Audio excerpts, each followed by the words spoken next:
To be nominated for an award named after Brian McGovern is just a tremendous honor. I knew him to be a compassionate, dedicated, humble man who always helped his colleagues, was beloved by his patients, and gave everything to the MGH. He was a very caring physician, and he took just wonderful clinical care of his patients, and this is something that I've always aspired to. When I was a cardiac surgery fellow, I had the chance to work with him, and he brought this kind of calm confidence into every room he walked into, and he was just a great doctor, a great teacher, and to even be thought of sort of with those attributes is, you know, it's really, it's an honor.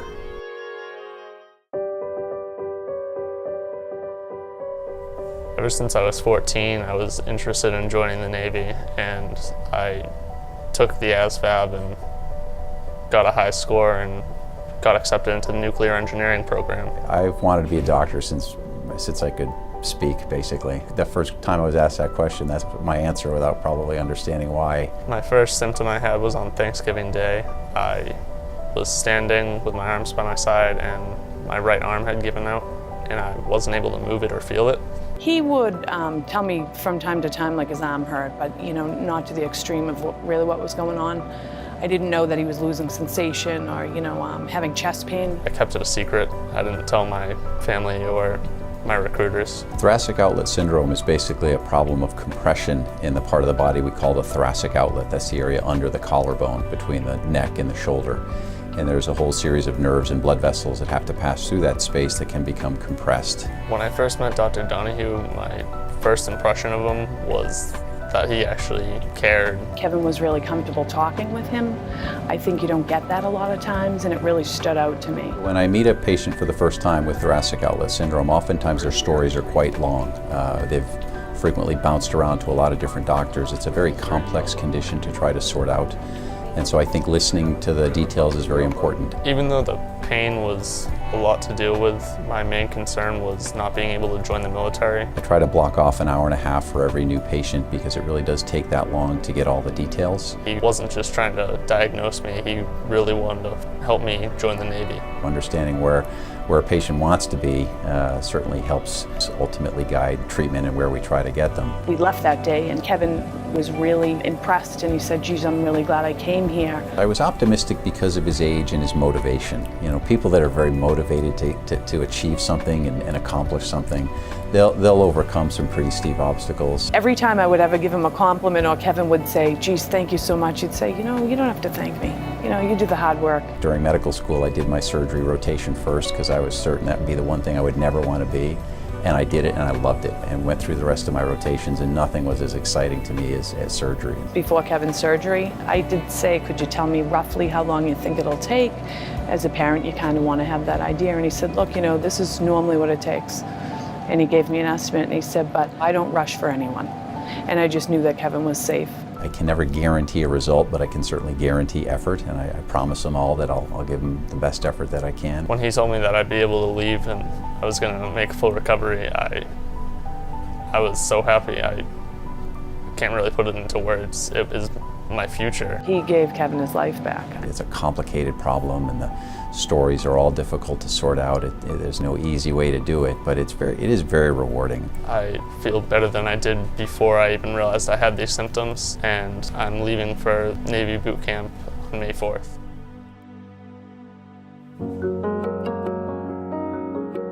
I work with actually over probably 100 PACU nurses, and Susan is the go-to girl. Many times I've seen staff pull her aside and said, can you help me? She is absolutely the person on the orthopedic floor that you would stop in the hall and ask a question, ask for help, ask for advice. I pay attention to my world. I'm always looking at what else is going on, what challenges others are facing, and how would I face similar challenges. In the operating room, many of us will consider Susan a go-to person for any sort of question, and certainly in an emergency. When Susan walks through the door, there's a level of comfort and calm that goes through the room because we know that you will be getting the right answers, you will be getting the right help, and you will be getting support after. Supporting our colleagues can take various forms. It can be providing actual medical support. How would I do this case? It can also be emotional support. And finally, philosophical support. Susan is just that intelligent resource, the non-judgmental person that you can talk to openly and frankly. She will give you an opinion based in evidence, based in fact, with a generous helping of compassion. She's kind and compassionate, and she enjoys interacting with her patients. You see it. You see the patients are at ease. What I say is, I will take good care of you. You will be safe. I smile, I talk softly, I put my hand on your chest, take a deep breath, have a good sleep. When Dr. Fasalo brings a patient into the recovery room, I know that they're going to be taken well care of, their pain's going to be under control. And that makes our job a lot easier. And I know a lot of the nurses in the PACU feel the same way. When I first started training, I was told a good anesthesiologist is someone who is not remembered by his or her patients. It meant that you did your job well. But I don't believe that. I believe that you should remember your anesthesiologist. This is indeed the last person you see before you drift off to oblivion, and the first person who says, open your eyes, your surgery is done. So I feel that we should be a memory, and a good memory. Often I'll ask her how her day is going, and she'll say she's either terrific or wonderful. And I know there are days that are not so terrific and wonderful, but you'd never know that from Susan. I think that Susan sees this as a privilege, an honor and a privilege to be able to serve in this capacity. We need to teach all people humanism, empathy, compassion, and the art of dignified care.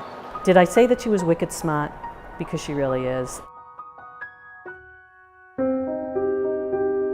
When I went to medical school, I actually did it because I thought it would make me a better researcher and make me more clinically relevant. And then once I started my third year and started to actually see patients, I realized that that was really what I most enjoyed. You actually get to be involved with patients, and they let us be part of their lives, and especially for OBGYN, we're in the most important part of their lives. The women I see often have many different challenges. Many of them, it may just be a language barrier, and many of them it's a cultural barrier. They don't know how to access healthcare. They don't know what their rights are. At my first visit with Dr. Boucher, I was a little nervous due to the fact that I was just 2 months into treatment on a methadone clinic at the time.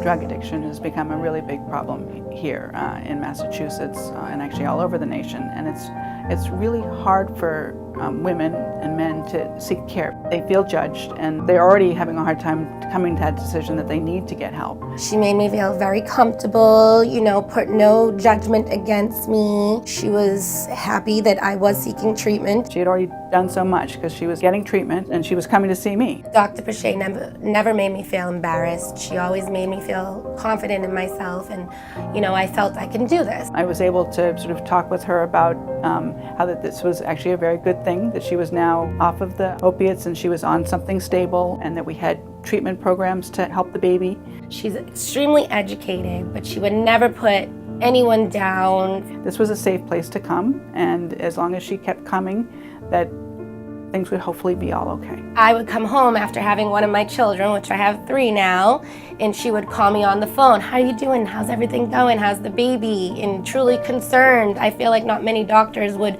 reach out once they're done and did what they had to do. I think it's important to really connect with people and find out what makes them happy, what are their goals, and you can better help them, and it's also more fulfilling for me. When I first started seeing or meeting Dr. Boucher, it was in the early October of 2010. She was having a loss of her first pregnancy, which was really desired, and it was very difficult for her. I feel that the whole world was so mean. And I even asked myself that same question over and over. What did I ever done to anybody? I just want to be a mom. So Felina unfortunately had 2 miscarriages in a row, and for like so many people, there actually was no apparent reason for this to happen. Dr. Boucher has said to me, it's okay. She said to me that you're still young. You still will have more opportunity. Despite being very scared, she continued on and persevered. As time goes along, I got pregnant again. I came to see Dr. Pichet every 2 weeks, just to check up. Is the baby okay? Like, listen to the heartbeat. And I would hear the first baby heartbeat, and I'd be like... And then she started to have even problems with the third child, and so we were worried. I was bleeding at 10 o'clock at night. She found out that I was at the clinic, and she showed up at my room. I said, "Hi, doctor. What are you doing here?" Like, surprised. It was incredibly difficult for Sophie to keep trying because of it had been so traumatic. What did I do wrong? Dr. was saying, "Sweetheart, you didn't do anything wrong. You are well deserved. You don't smoke, you don't drink. You had a good heart. But it's just your body was just somehow, it's just not, connecting." She really does have an amazing strength, and she was able to persevere through that and was very successful. The baby came out, it was at 1:29 a.m. on Thursday. And she said, "Well, how are you feeling?" And I said, "Thank you so much, Dr. Pichet, for encouraging me to stay firm, because now I'm a mom." And then she got pregnant again, and also didn't have an easy pregnancy, but persevered, and now has a wonderful daughter also. She was the one who encouraged me as a doctor.